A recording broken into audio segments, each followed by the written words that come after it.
good morning, or maybe evening. I don't know when you're watching this, but I'm glad you came. I'm glad you're watching. I love to teach you guys because the same time I'm teaching you, God is teaching me. There's always so much to learn, whether you're little or whether you're old, like I am. Today we're going to talk about compassion and empathy. Do you know that word, empathy? It means the same as compassion. Empathy or compassion means to think and care about how the other person feels and treating them how you want to be treated. So it kind of goes with generosity because it usually goes with giving them something that they need, even if it's just kind words or a smile. Maybe somebody's having a bad day and they just need you to say, you know what, I'm so glad you're my friend, because that would just do wonders for them. It doesn't cost you anything. It just makes them happy. And because you understood that they're having a bad day. If you are kind of a little bit of a bully, maybe you can think about how somebody else feels. What does it feel like to be made fun of all the time? Would you like it? I don't think so. Compassion or empathy means that you think about how they would feel. It would make them so sad. And so we don't want to do that. If we wouldn't want somebody else to do it to us, if we wouldn't want to feel that way, then we don't want others to feel that way. And that also goes with the rule that we talked about before. One of the greatest commandments is love your neighbor as yourself. And that means exactly this. Don't do to them what you don't want done to you. There are so many places in the Bible that God tells us to have compassion, to think about people who are sick or hurting, or maybe their pet died and you just feel bad for them. To understand how they're feeling. And maybe if somebody is having a real hard time, don't pester them about something right now. Has your mom or dad ever had a really bad day? That is probably not a good time to ask them for a whole bunch of stuff, right? Because they're already dealing with too much stuff in their head. So we have compassion and also wisdom, and we save our conversation for another time, right? And instead we just go and give them a hug and say, I love you, Mommy. I love you, Daddy. Okay? So that's what compassion is. I'm going to read to you 2 Corinthians 1, 3-4. So this is near the back of our book. 2 Corinthians 1, 3-4. It says, praise to God and the Lord Jesus Christ, the Father of compassion and the God of all comfort, who comforts us in all our troubles, so that we can comfort those in any trouble with the comfort we ourselves have received from God. That's a lot of words. Did you catch all that? It says God gives comfort and compassion to us, and in turn we get to give comfort and compassion to others. Do you remember last week when I was pouring into myself and God was pouring into me? And I never ran out because God was always pouring into me. So that goes again this week. Don't you love it how all of God's stuff is all tied together? I love that. So as God pours love and compassion and into us, comfort and all that, he pours it into us. We can pour it into others. And we never run out because he's always pouring in, just like we saw last week. And I made a big mess all over my table. If you missed it, you might want to go back and see that. So that's what this verse says. Don't be afraid to give comfort and compassion, because that's exactly what God is already doing to you. I love that picture of him pouring and pouring. Now I'm going to read you a story, and that comes from Matthew 18. And 23-30. I gotta find my Matthew. Let me see. Oh, I even had it marked. Now this is about a king. a long time ago. And the king would lend people money, kind of like you can give a government loan right now. So they used to lend people money, and that's what this king had done. And so it came to a time where he was looking over all the people he had lent money to see who had paid him back and who didn't and who needs to. And so that's what was going on. The king began the settlement, and a man who owed him 10,000 talents. Let's just say dollars because we understand that. He owed him a lot of money and was brought to him. Now I'm going to show you this. Do you think the king was happy? This has all different faces. These are empathy. So there's all different faces. Do you think the king was happy that people owed him so much money? I don't think so. I think he was just listening right now.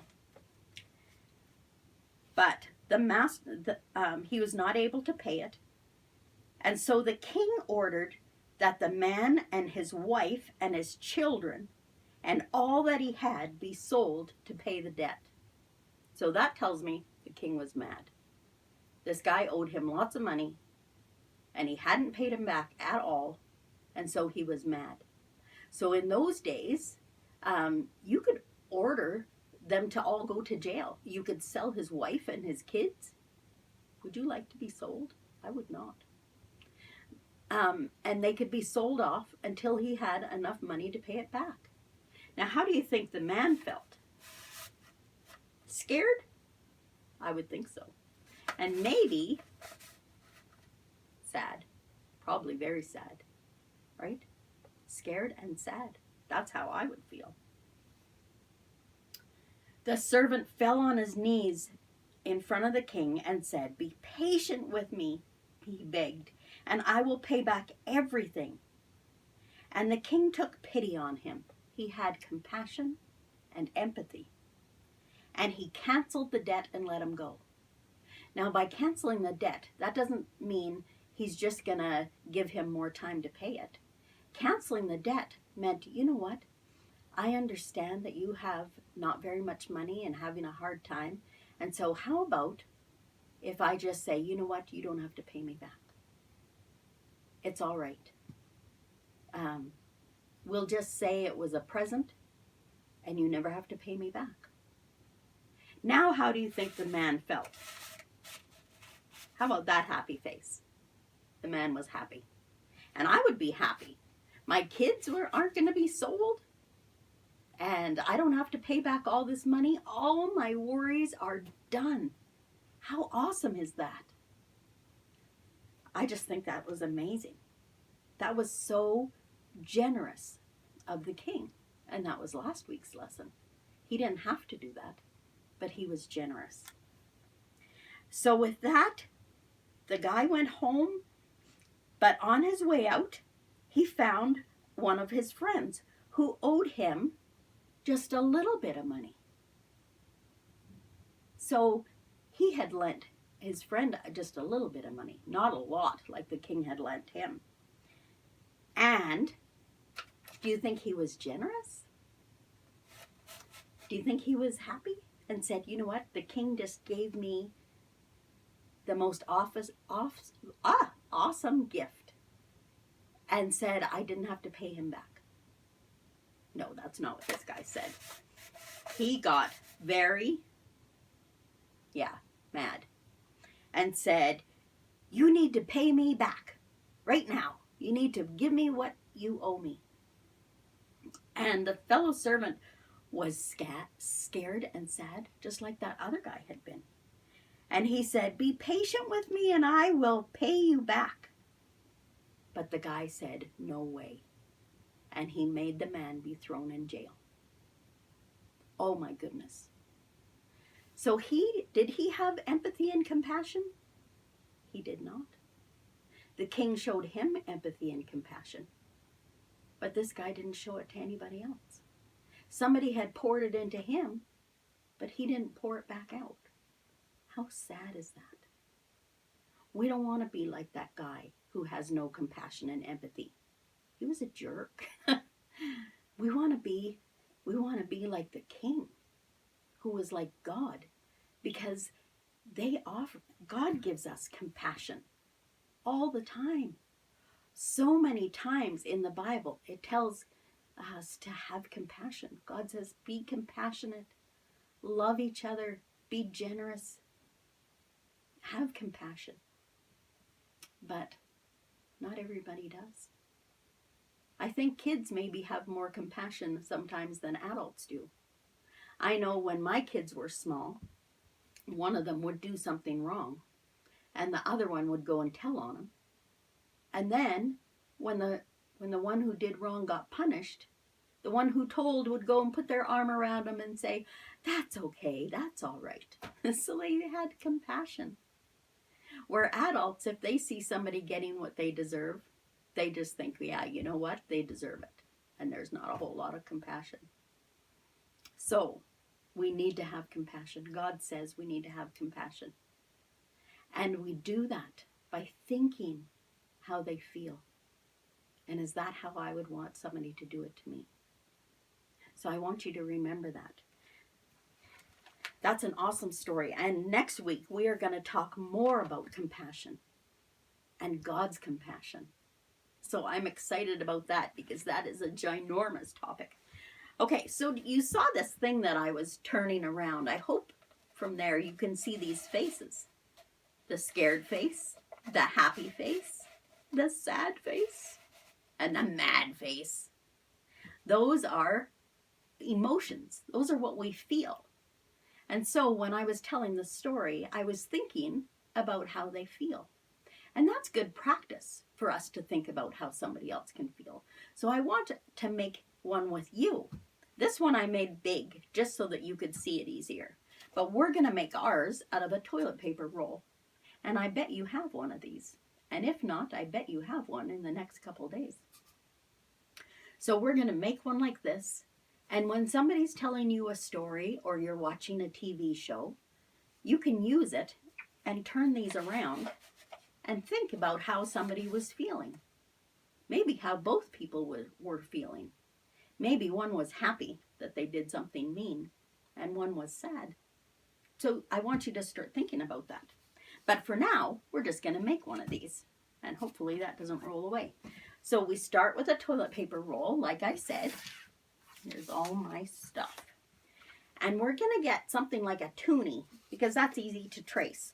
And we're going to put it where the face would be. If this was a body, that's about where the face would be.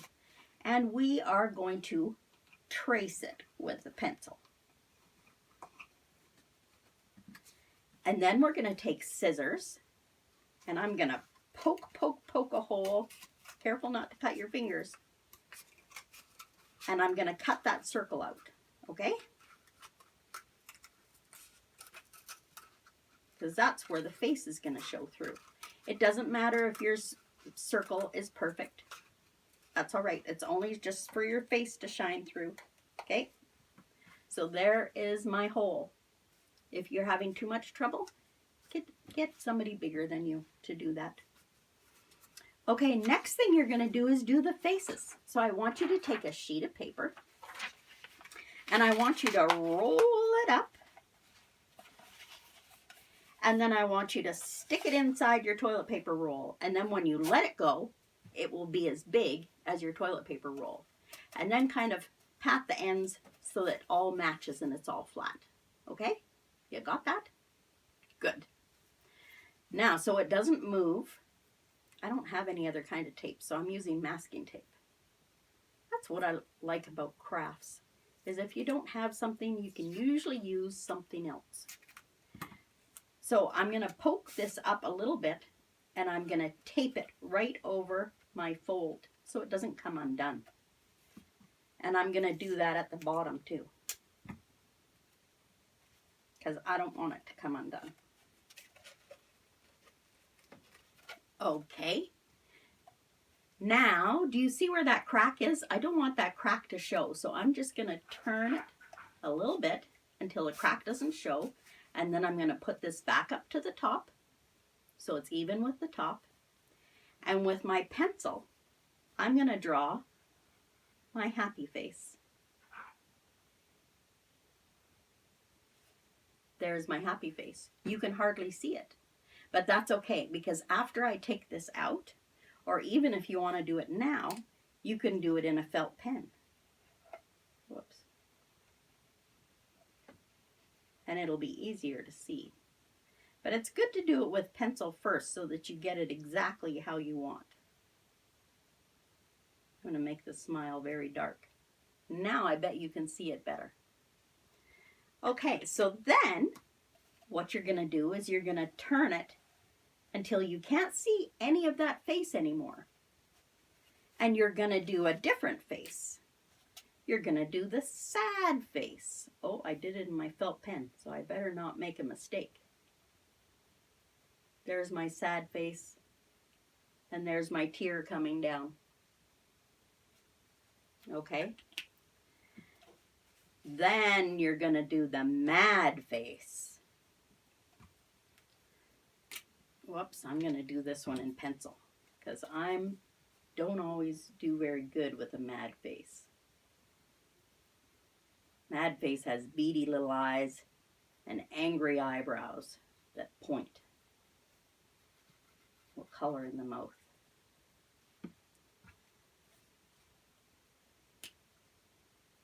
There's his angry eyebrows and his beady little eyes and a nose and a mouth. Okay? And then we'll do a surprise face. So surprise face has big round eyes and eyebrows that go, oh! And the nose and a big round mouth. That can be surprised, maybe scared. So that's how we do it. And then you can just turn them around and get your different faces. Now I'm leaving this long because there are more than just 4 ways that you feel. Maybe you're scared. Maybe you just tasted something horrible. You can have that face. So we can take it and we can put it in the bottom, use the other end, and we can make more faces on this side and turn those around. So that's how we're going to pay attention to how other people feel. Okay? So this is what we're going to do, and that's our craft. Now I want to put it back to my happy face and do one more thing, because this is just a toilet paper roll and I want it to be me. So I'm going to take a piece of paper and I am going to make a shirt.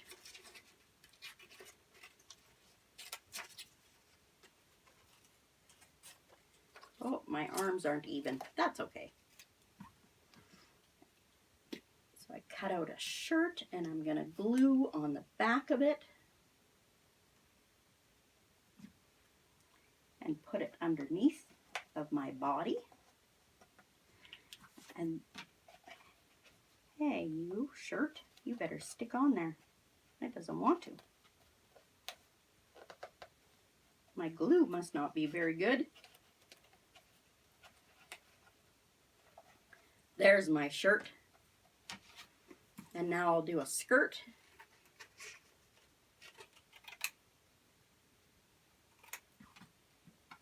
Maybe I'll put more glue on my skirt. I don't want my skirt falling off. There's my skirt. So if you want to, you can put clothes on yours as well. And then we can draw on hands, feet. You could even just draw on the body if you want to. So I hope that's a fun craft for you. So I want you to remember who you are and whose you are, and try to do the right thing as best as you can. And now we're going to start to remember who other people are as well, because they are also a child of God. Have an awesome week. We'll see you next time.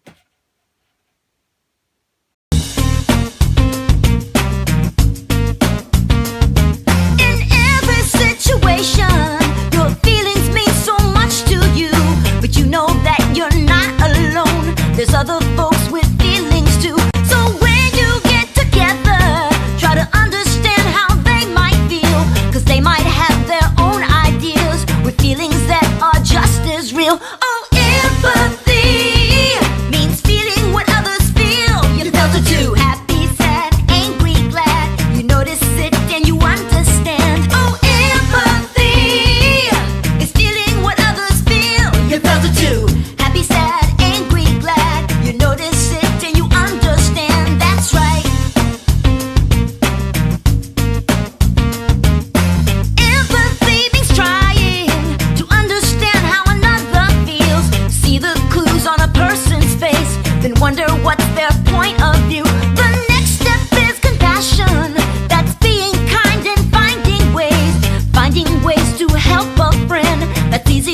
stand. Oh.